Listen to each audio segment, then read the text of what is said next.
Bonjour tout le monde, nous revoilà encore une fois. Aujourd'hui on a une leçon un peu difficile, on va commencer, mais très intéressante par contre, on va commencer à parler et à comprendre des choses qu'on raconte dans le passé. Alors on va commencer à voir comment ça marche avec le célèbre passé composé. La leçon s'appelle le dimanche d'Ernesto. Pour ça on va travailler juste une page dans le livre, c'est la page 46. Faire les activités qui vont avec, très peu de phonétique. On va faire la vidéo, vous êtes déjà en train de la regarder. On va faire 2-3 activités dans les cahiers d'activités. Et je vous mets, ça c'est un peu nouveau, une photocopie dans l'Edmodo et dans la Classroom pour structurer déjà un petit peu le temps que nous allons commencer à travailler à partir d'aujourd'hui. Bien? Motivé, j'espère que oui, ça va nous être très utile. À partir d'aujourd'hui, on va pouvoir raconter des choses que nous avons fait hier, le week-end. Je peux vous demander, qu'est-ce que tu as fait? Alors, qu'est-ce que tu as fait? J'ai pris un café, je suis rentré à la maison, j'ai joué un match de football et tout ça. C'est très facile, vous allez voir, il y a des choses qu'il faut apprendre, bien sûr, mais on va voir. Dimanche d'Ernesto, vous allez voir, il a vécu plein de choses ce dimanche-là. Pourvu qu'on puisse le faire bientôt nous aussi, cette aventure. Bien. Vous voyez qu'il est à Paris, il prend la Tour Eiffel, etc. Bien. Ah, peut-être on va prendre directement la partie où on peut l'écouter. Faites très attention, là il s'agit surtout de comprendre. Pas comprendre comment ça marche, juste comprendre ce qu'il dit à peu près. Ok? Ernesto est brésilien. Il étudie à Paris. Il habite dans une petite chambre sous les toits. Hier, dimanche, il est sorti de chez lui et il a pris le bus pour aller à la Tour Eiffel. Il est monté jusqu'au 2e étage en ascenseur. Hyper rapide!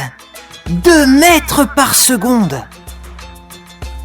Il a admiré le panorama, la Seine, les bateaux-mouches. Après, il est descendu par l'escalier. 359 marches! Oh là là! Il est entré dans une boutique de souvenirs et, comme tout le monde, il a acheté un porte-clés. Finalement, il est arrivé chez lui à 8 heures du soir. 359 marches et 8 kilomètres à pied. Ouf, c'est dur. Bien, ça c'est notre petite histoire, notre petit récit. On va travailler un petit peu avec ça. D'abord, on va identifier la vignette qui va avec chaque chose. Bien, ouvre un petit peu. On a envie de voir, c'est toujours la même histoire. On va écouter plusieurs choses. A. Il a acheté un souvenir. Il a acheté un porte-clés, un souvenir, c'est la vignette. B. Il a pris le bus. Il a pris le bus, c'est le 3. Ça, il a pris C. Il n'est pas marché à pied. Il est arrivé chez lui. Ça, c'est le 9. Il est D. arrivé chez lui. Il est entré dans un petit magasin. Ça, c'est la 7. Le E. magasin. Il est sorti de chez lui. Il est sorti de chez lui, c'est le 2. F. Il est monté en ascenseur. Ça va être le numéro 4, je pense. Voilà. Il est monté en ascenseur. On va vérifier bien sûr que c'est correct. Ok. Et puis, ça sert toujours quand on raconte quelque chose, qu'on raconte les choses à soi-même et des choses qui sont arrivées à quelqu'un d'autre. La petite amie, la copine d'Ernesto, raconte cette journée à un copain. Écoute et corrige ces 4 erreurs. On va voir. Vous avez certainement une très bonne mémoire. Il est fatigué, Ernesto, aujourd'hui. C'est normal. Tu sais ce qu'il a fait hier? Non? Il est allé à la Tour Eiffel. À pied? Non, il a pris le métro. Et après, il a pris l'ascenseur, j'espère. Non, il est monté à pied. jusqu'au 4e étage. Ben dis donc. Et il a acheté un petit souvenir pour moi. Regarde, un petit porte-clés. Oh, Et après, il est rentré chez lui à pied. à pied? Mais c'est loin la tour Eiffel de chez lui. Oui, 15 kilomètres je crois. Eh ben, impressionnant. Chut, s'il vous plaît. Alors, est-ce que vous avez trouvé les solutions? Qu'est-ce qui était faux? Bien, je vous donne les solutions. Il a pris le bus, il n'a pas pris le métro, il a pris le bus. Il est monté en ascenseur au 2e étage. Il n'y a pas 4 étages. Et la tour Eiffel n'est pas 15 km de chez lui, il est à 8 km de chez lui.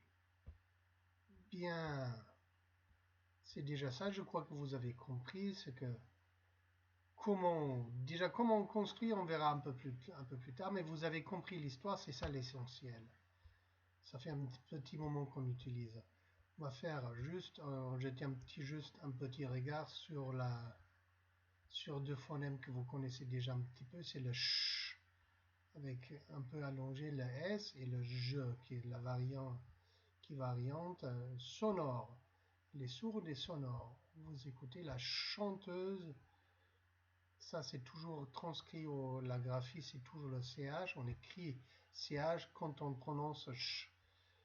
Et pour le je, nous avons le J et le G dans beaucoup de situations.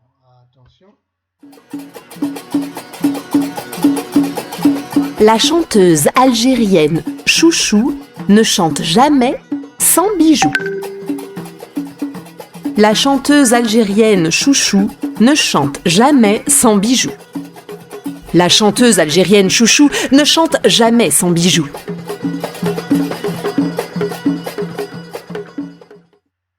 Voilà, essayez de prononcer cette phrase chez vous le plus proche possible, le maximum de fois possible. Entre-temps, on va se diriger à la page correspondante du cahier d'activité. On va reparler d'Ernesto. Cette activité est un peu plus complexe, j'espère ne pas mettre les pieds dans le plat trop. On va essayer de retrouver les erreurs, non? Que le premier erreur, il est déjà marqué par ici. Il n'habite pas dans un grand appartement. Il n'a pas pris le métro. Il a pris le bus. Il est monté jusqu'au 3e étage. Je crois que ça c'était faux. Il a miré la Seine, les péniches. Après, il est descendu en ascenseur. Non, il est descendu à pied. Il était entré dans une boutique, il a acheté une carte postale. Je crois que la carte postale, ça fait partie du passé. Il a acheté autre chose. Finalement, il est arrivé et il était à 10 heures du soir. C'est trop tard pour la France. Alors, on va écouter. Ernesto est brésilien. Il étudie à Paris. Il habite dans une petite chambre sous les toits. Hier, dimanche, il est sorti de chez lui et il a pris le bus pour aller à la tour Eiffel. Il est monté jusqu'au 2e étage en ascenseur. Hyper rapide. 2 mètres par seconde. Il a admiré le panorama, la Seine, les bateaux-mouches. Après, il est descendu par l'escalier. 359 marches. Oh là là. Il est entré dans une boutique de souvenirs et, comme tout le monde, il a acheté un porte-clés. Finalement, il est arrivé chez lui à 8 heures du soir. 359 marches et 8 kilomètres à pied. Pouf. C'est dur.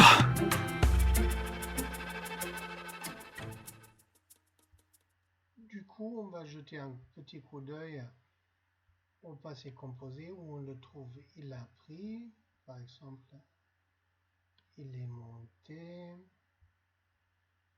il a admiré, il est descendu, il est entré, il a acheté une carte postale, il est arrivé chez lui. Ça a l'air d'être un peu plus compliqué, mais ce n'est pas pour autant. Vous allez voir que tout à l'heure, on va voir sur une photocopie comment on s'approche à ça. Ce n'est pas plus compliqué que ça. On va voir la solution. Encore. Pour voir si on était vrai. Allez, solution. Bouge un petit peu. Elle vient 2 fois. Il habite. C'était le samedi de mai, le métro, l'escalier, les péniches, c'était le bateau-mouche, un ascenseur, il est descendu à pied, une carte postale, non, c'était 8 heures. Bien, on a fait tout parfaitement bien. On va fermer cette petite fenêtre. On va reprendre une activité avec le passé composé ici. Vous voyez que tout le monde se retrouve au bus et tout le monde a fait quelque chose de différent. Alors, Ernesto a rencontré de nombreux touristes, observe-les et découvre qu'il a mangé une crêpe au chocolat. Voilà, avec la bouche au chocolat. Qui a marché plus de 15 km à Paris. Voilà le G, avec les jambes en coton. Qui a visité le musée du Louvre avec la Joconde ou la Mona Lisa. Bien sûr, il a acheté directement le t-shirt dans le magasin de souvenirs. Qui tombait dans la fontaine. Voilà, et celui-là, il est tout mouillé. Qui montait à la Tour Eiffel. C'est celui-là. Le F. Il est toujours en porte-clés. Qui a pris beaucoup de photos à avoir.